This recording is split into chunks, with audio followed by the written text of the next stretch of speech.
Good morning.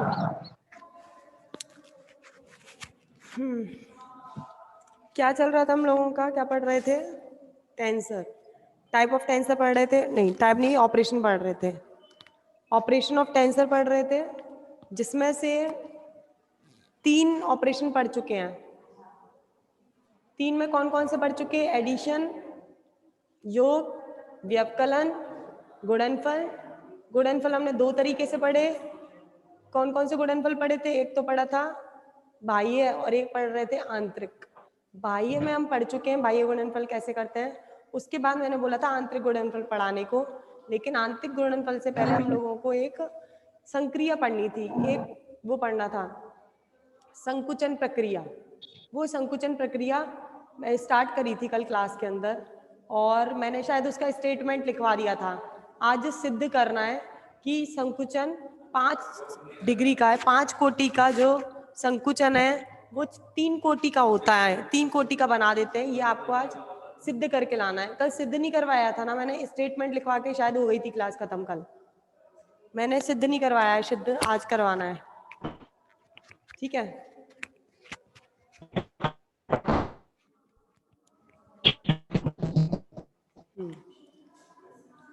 सिद्ध करवा के लाना है कि संकुचन प्रक्रिया होती है। आज 5 का लेके चलेंगे और 3 में करके लाएंगे। कल जो आपने फलन लिया था, जो प्रदिश लिया था, वो प्रदिश क्या था? ए आई जे के एल एम। ये आपने प्रदिश राशि ली थी, जो मिश्रित प्रदिश राशि है, 5 कोटि की है। इसको आपको 3 कोटि में बनाना था, तो हमने क्या करा था? m बराबर के ले लिया था। तो ये क्या कर हो गई थी? ए i j m l m, ये हो गई थी। और ये कितनी कोटि की बन गई? 3 कोटि की, जिसे लिख दिया था हमने ए आई जे एल, ये 3 कोटि की बन गई। एम और एम की पुनरावृत्ति हो रही है। अगर एम और एम की पुनरावृत्ति हो रही है तो इसको क्या बोला जाता है? मूल सूचकांक, डमी इंडेक्स। कल मैंने क्लास में बताया था, जिस डिग्री की, जिस सूचकांक की पुनरावृत्ति होती है उसे मूल पुनरावृत्ति, मूल सूचकांक बोला जाता है। तो इसके अंदर एम आपका मूल सूचकांक है। आज हमें सिद्ध करना है कि 5 को 3 में कन्वर्ट करके लाना है। चलो स्टार्ट करते हैं।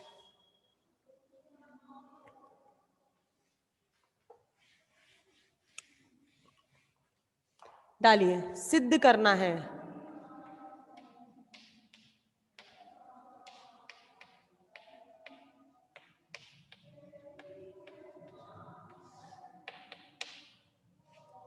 सिद्ध क्या करना है?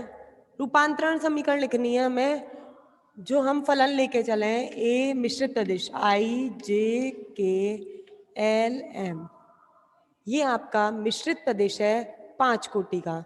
इसका रूपांतरण समीकरण लिख रही हूं, का रूपांतरण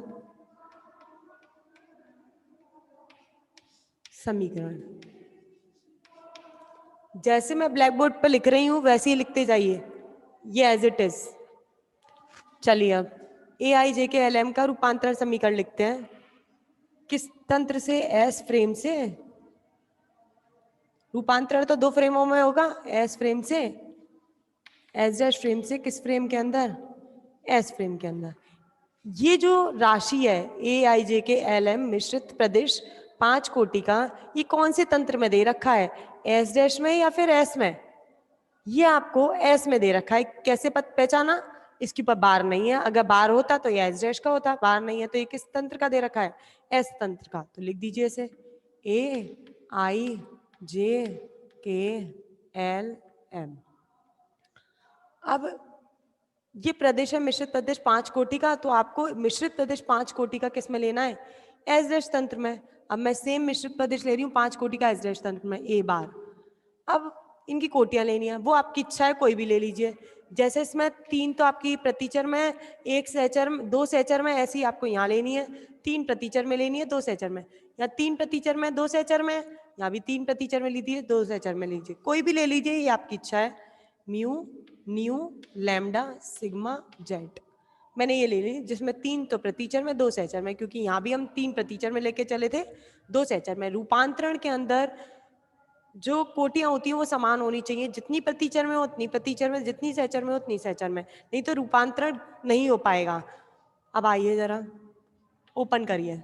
कैसे ओपन करते हैं, पहले इसको दुबकाते हैं, ऊपर वाले को ओपन करिए। ऊपर वाले में प्रतीचर लगाइए, प्रतीचर में ये वाले ऊपर ये वाले नीचे। Del x bar mu, del x bar nu, del x bar lambda upon del x आई, उधर वाले नीचे आ रहे हैं, डेल एक्स जे और डेल एक्स के। ये तो प्रतिचर के हो गए। अब सहचर के लगाइए। सहचर में ये वाले ऊपर आते हैं, वो वाले नीचे आते हैं। Del x l, del x bar sigma, del x m, del x bar z. ये डालो इक्वेशन नंबर फर्स्ट। ये आई आपकी एस डैश फ्रेम से एस फ्रेम में मिश्रित प्रदिश का रूपांतरण। अब हमें इसके अंदर कोटि को कम करना है। अगर कोटि को कम करना है तो आपको कोई भी दो को बराबर लेना पड़ेगा। मैं कोटि कम कर रही हूँ, इसकी कोटि कम करूंगी। कोटि कम करने के लिए क्या लेते हो, एम बराबर के, क्योंकि आपको संकुचन प्रभाव पढ़ रहे हो। संकुचन प्रभाव के लिए पढ़ने के लिए कोटि कम करनी पड़ेगी, और कम करने के लिए आपको कोई भी दो को बराबर लेना पड़ेगा। आपकी इच्छा है वो कोई भी ले लीजिए। मैं लेती हूँ के बराबर एम लेने पर, क्योंकि हम पढ़ रहे हैं संकुचन प्रभाव, और संकुचन प्रभाव के अंदर कोटि कम करनी पड़ती है, इसलिए कोई भी दो सूचकांकों को बराबर लेना पड़ता है। और मैंने बराबर ये वाले सूचकांक लिए हैं। आपकी इच्छा है JL ले लीजिए, IM ले लीजिए, कोई भी दो सूचकांक आप बराबर कर सकते हो। अगर मैं K बराबर M लेती हूं तो इसके अंदर आप K बराबर M रखिए। आओ, a bar mu nu lambda sigma z बराबर ये as it is del x आई,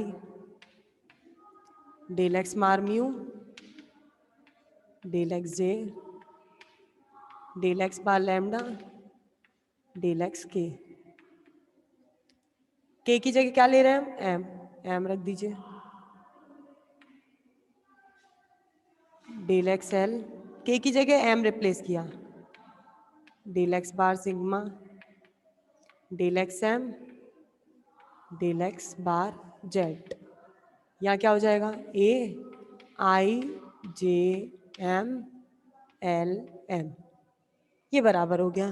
बराबर होने से अब कैंसिल होंगे दो राशि। कौन कौन सी कैंसिल हो रही हैं, डेल एक्स एम और डेल एक्स एम। ये काट दीजिए, ये काट दिए, क्या बचा, ए बार, नीचे दिख जाएगा,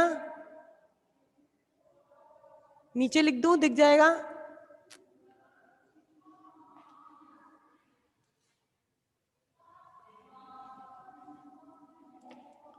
a bar mu nu lambda sigma z बराबर ये as it is del x bar mu,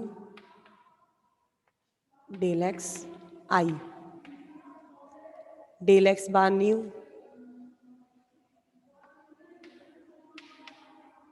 del x j, del x bar lambda, और ये del x bar z, del x l, del x bar sigma, और ये as it is a i j m l m. Screenshot लीजिए पहले इसका, या note कर रहे हैं तो नोट करिए फटाफट।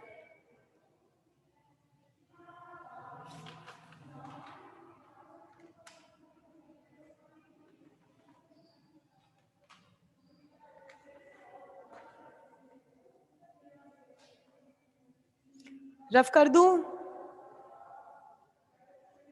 नोट कर रहे हैं कर लीजिए, हो जाए तो बता देना, रफ कर दूंगी मैं।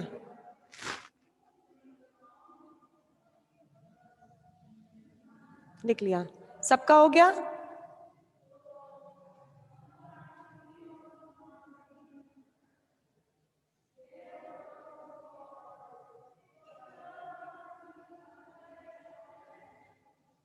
चलिए,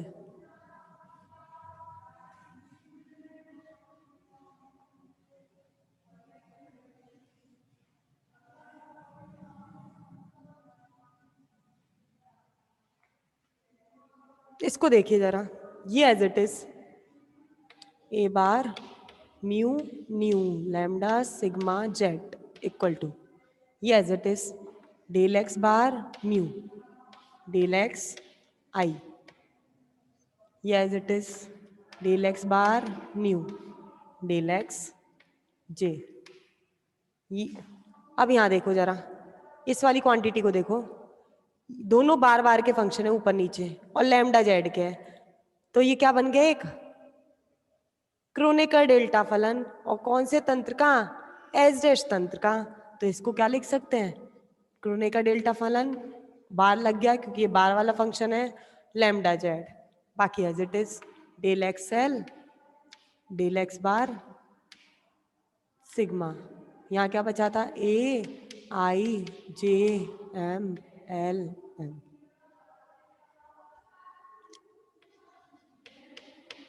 क्रोनेकर डेल्टा फलन से डेल बार लैम्डा जेड को क्या लिख सकते हो, डेल एक्स बार लैम्डा और डेल एक्स बार जेड। अगर इसको एक बनाना है तो लैम्डा और जेड क्या लेना पड़ेगा, बराबर, लैम्डा बराबर जेड लेने पर डेल बार लैम्डा जेड क्या हो जाएगा, एक, इसकी वैल्यू कितनी हो जाएगी, 1, रख दीजिए इसमें a bar mu nu lambda, lambda की जगह क्या ले लें, z sigma z del x bar mu del x i del x bar nu del x j, और ये क्या हो गया 1, ये तो खत्म, ये बचा del x l del x bar sigma, क्या बचा ये a i j m l m. यहाँ पर जेड और एम क्या कहलाते हैं, मूल सूचकांक, क्योंकि ये दोनों की क्या हो रही है, पुनरावृत्ति। यहाँ जेड तथा एम मूल सूचकांक हैं।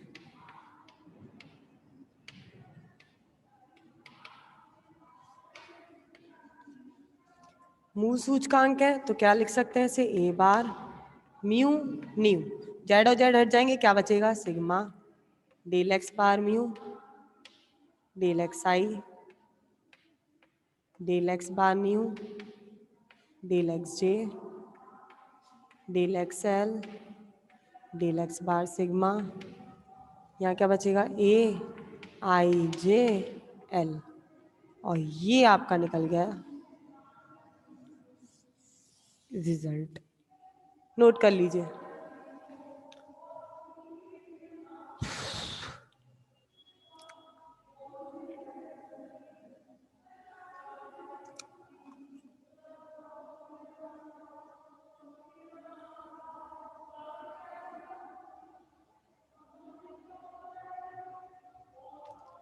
हो गया नोट,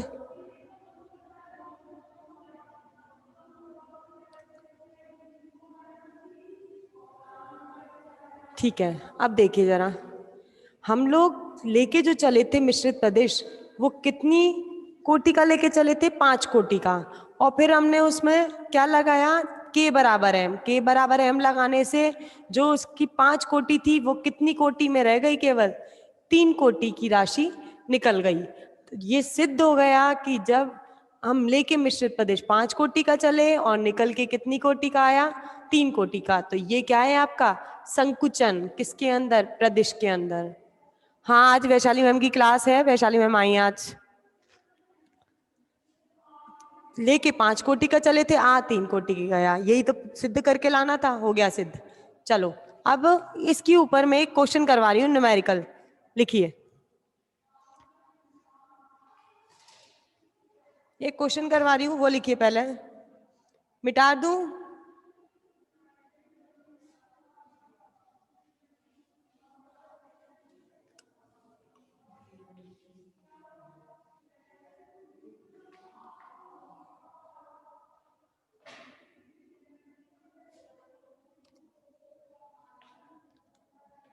क्वेश्चन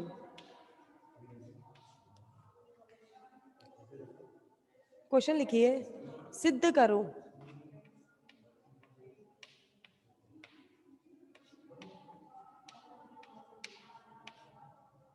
सिद्ध करना है कि ए पी व बी क्यू, ए पी व बी क्यू प्रदेश का आंतरिक गुणनफल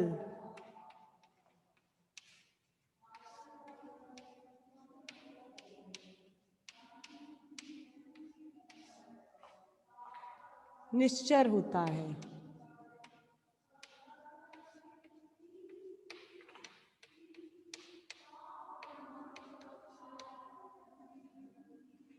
ये आपको सिद्ध करके लाना है कि ए पी व बी क्यू दो प्रदिश राशियां हैं और दोनों का करना है आपको आंतरिक गुणनफल।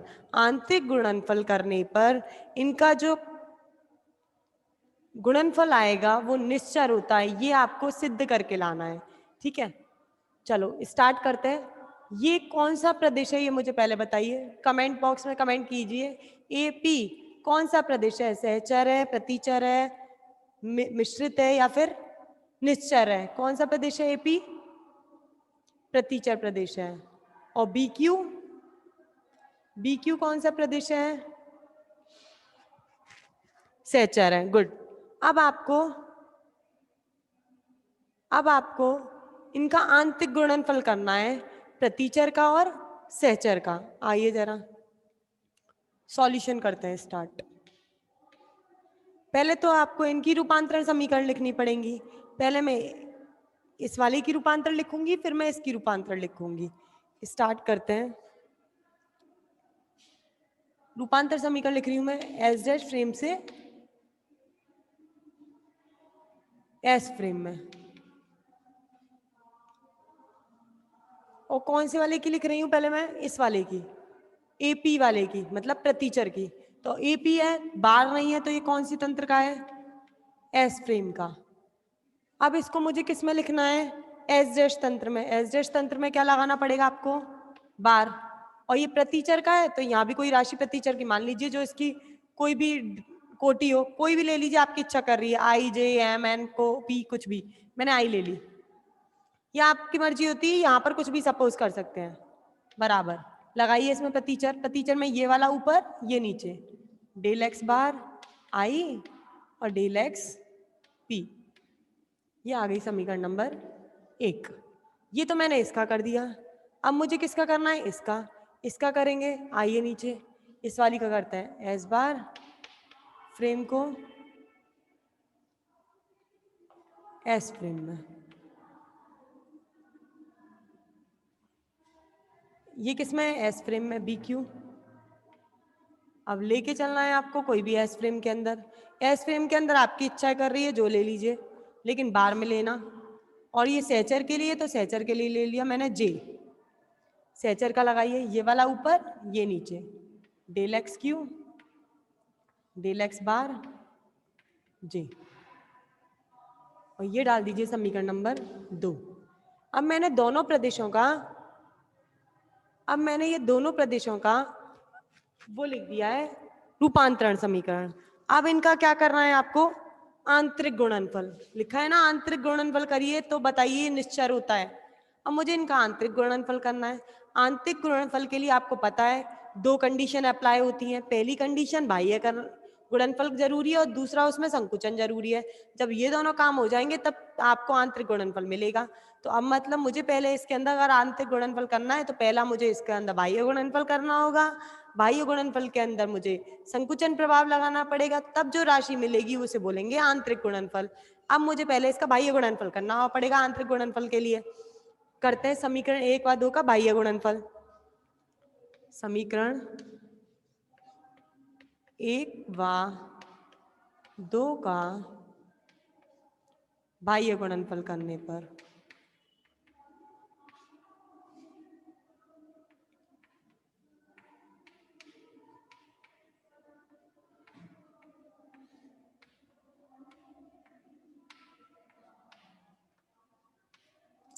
इन दोनों का हम बाह्य गुणनफल कर रहे हैं, इसका इससे, इसका इससे। करिए,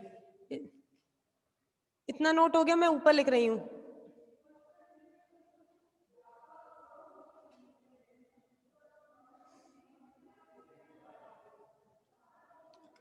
ऊपर लिख रही हूं।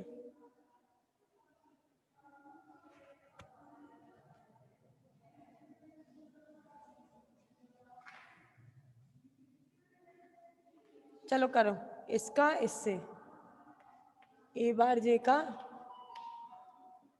ए बार आई का, बी बार जे से, बराबर इसका इससे, डेल एक्स बार आई का, डेल एक्स पी से, और डेल एक्स क्यू का, डेल एक्स बार जे से,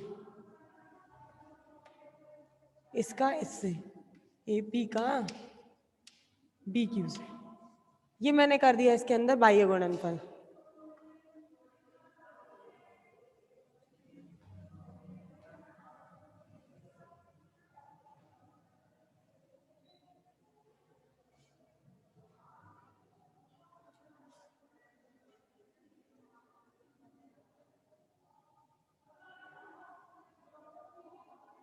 बाह्य गुणनफल के लिए क्या लिखा है मैम? तो टेंसर की प्रकृति समान होनी चाहिए। हाँ देखिए, जब आप आउटर मल्टीप्लिकेशन करते हो तो डिग्री का कोई जरूरी नहीं है, डिग्री से आउटर मल्टीप्लिकेशन करते हैं तो ये जरूरी नहीं होता कि क्या बोलते हैं इसकी कोटि समान हो, लेकिन आपने बोला कि प्रकृति समान होनी चाहिए। यहाँ प्रकृति समान होनी भी चाहिए और नहीं भी होनी चाहिए, दोनों काम हो सकते हैं इसके अंदर।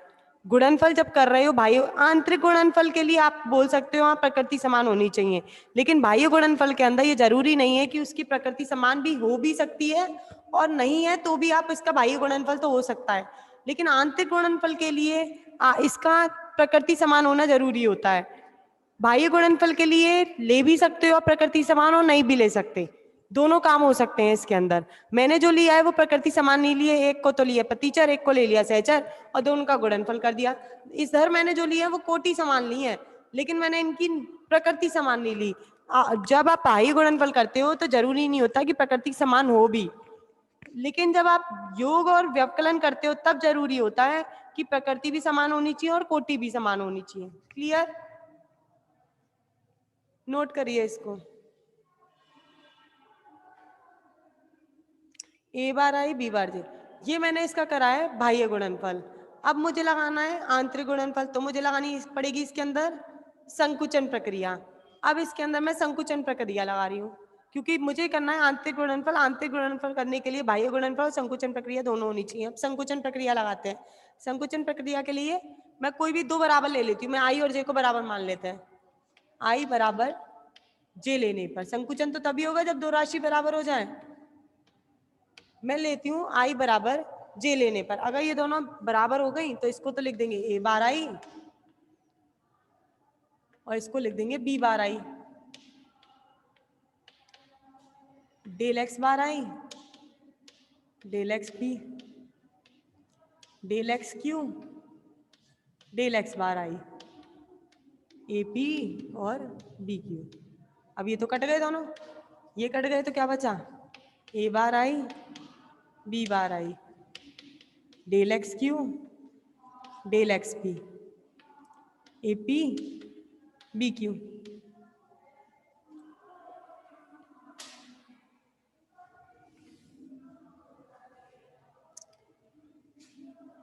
ए bar i b bar I,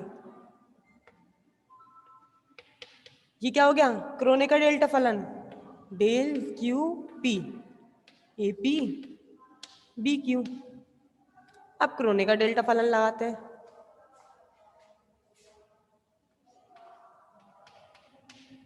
Kronecker delta फलन से